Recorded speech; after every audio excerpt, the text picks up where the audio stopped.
লরির চাকা তলায় পড়ে মৃত্যু এক মহিলার। বছর 50-এর ওই মহিলার নাম আশা দেবী বলে জানা গেছে। দুর্গাপুরে কোকোবেন থানার অন্তর্গত এসবি মোড়ের কাছে দুরন্ত গতিতে ছুটে আসা একটি লরি নিয়ন্ত্রণ হারিয়ে ওই মহিলাকে ধাক্কা মারে। ঘটনাস্থলেই মৃত্যু হয় ওই মহিলার। খবর পেলাম যে এসপি মোড়ে অ্যাক্সিডেন্ট হয়েছে।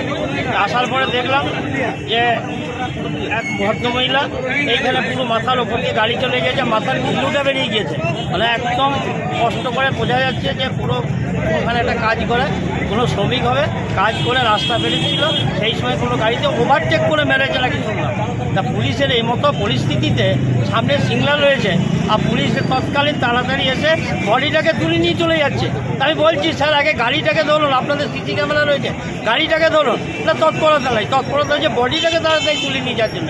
তা আমরা অনেক ছেলেপেলে ছিলাম এখানে, তাড়াতাড়ি রোখার চেষ্টা করলাম যে স্যার গাড়িটাকে ধরুন। বলছে নাকি গাড়ি ওই দিকে ধরা রয়েছে, জানি না আদৌ পুরানো কোথায় রয়েছে, পুলিশ ওইটাই দেখবে যে গাড়ি কোথায় রয়েছে, এইটুকুই দেখেছি। মৃত ওই মহিলা এসবি মোড়ের একটি হোটেলে কাজ করতেন। ঘাতক লরিটিকে স্থানীয়রা আটকে দেয়। খবর পেয়ে ঘটনাস্থলে ছুটে আসে কোকোবেন থানার পুলিশ। করঙ্গপাড়া সাহেবপুকুর এলাকার বাসিন্দা ছিলেন মৃত ওই মহিলা।